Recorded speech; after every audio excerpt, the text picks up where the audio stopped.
L'environnement terrestre est soumis à des variations continuelles.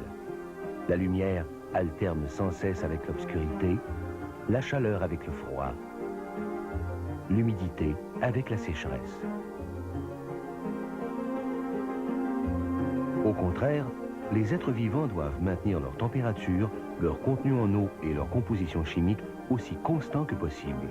Cette stabilité est essentielle au déroulement, dans leur milieu intérieur, des réactions chimiques responsables de la vie.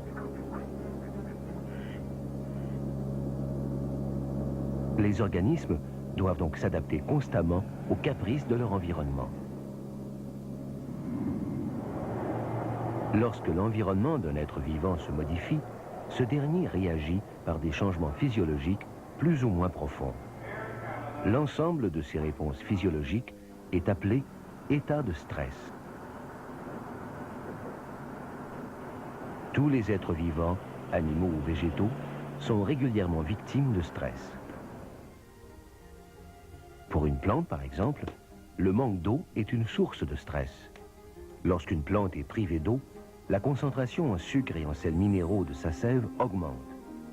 Alertée par ce signal, la plante met en branle une série de mécanismes pour éviter la déshydratation. La photosynthèse, par laquelle la plante transforme l'eau et le gaz carbonique de l'air en sucre, est ralentie. Les stomates, petites ouvertures à la surface des feuilles, se ferment. Si la sécheresse se prolonge, certaines feuilles se recourbent et tombent, limitant encore davantage les pertes d'eau. L'état de stress est donc utile à la plante, puisqu'il lui permet de s'adapter aux changements qu'elle subit et de maintenir son intégrité. Lorsqu'on arrose à nouveau la plante, le stress prend fin et elle retrouve son état normal.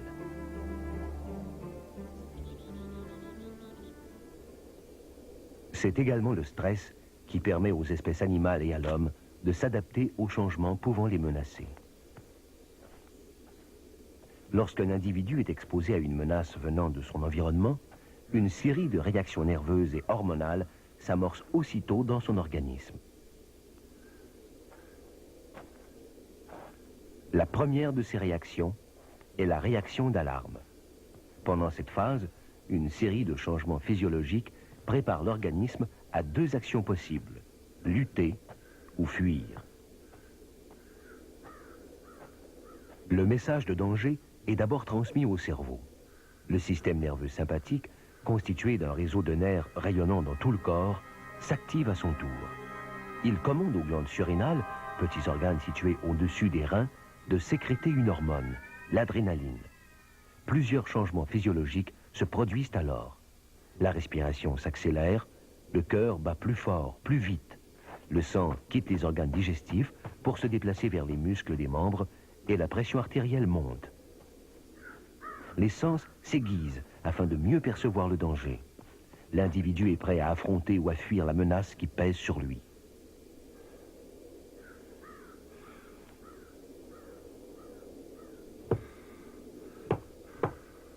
Cependant, si l'individu renonce à la lutte et à la fuite, mais que la menace persiste, une deuxième phase s'amorce, la réaction d'adaptation. Au cours de cette phase, l'organisme tente de résister à l'agent stressant. Sous l'influence de signaux en provenance du cerveau, les glandes surrénales sécrètent une autre hormone, le cortisol. Le cortisol se répand dans tout le corps. Parmi ses nombreux effets, le cortisol provoque l'élévation du taux de sucre dans le sang. Il met ainsi à la disposition de l'organisme une source toute prête d'énergie.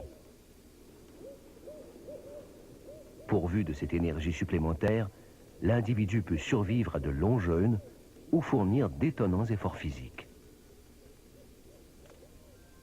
Ces deux types de réactions sont d'un grand secours durant un stress majeur comme une opération chirurgicale. Pendant l'intervention, l'opéré sécrète de grandes quantités de cortisol.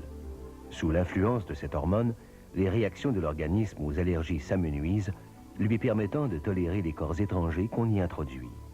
Des acides aminés, molécules de base des protéines constituant la chair, sont aussi libérés dans le sang.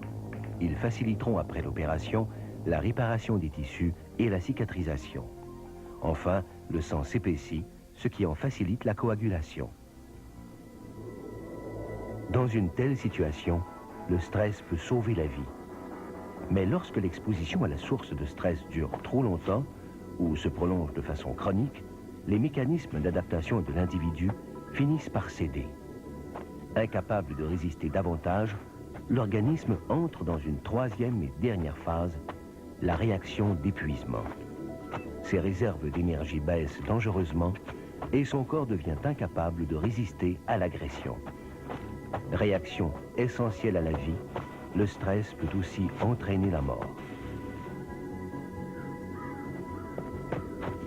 Chez l'être humain, d'innombrables agents peuvent provoquer l'état de stress. Des conditions physiques désagréables, des agressions psychologiques et même des émotions. Mais quels qu'ils soient, ces agents stressants déclenchent la même séquence de réactions physiques chez une personne donnée. Le corps ne fait pas la différence entre un danger mortel pesant réellement sur lui et l'illusion d'un tel danger.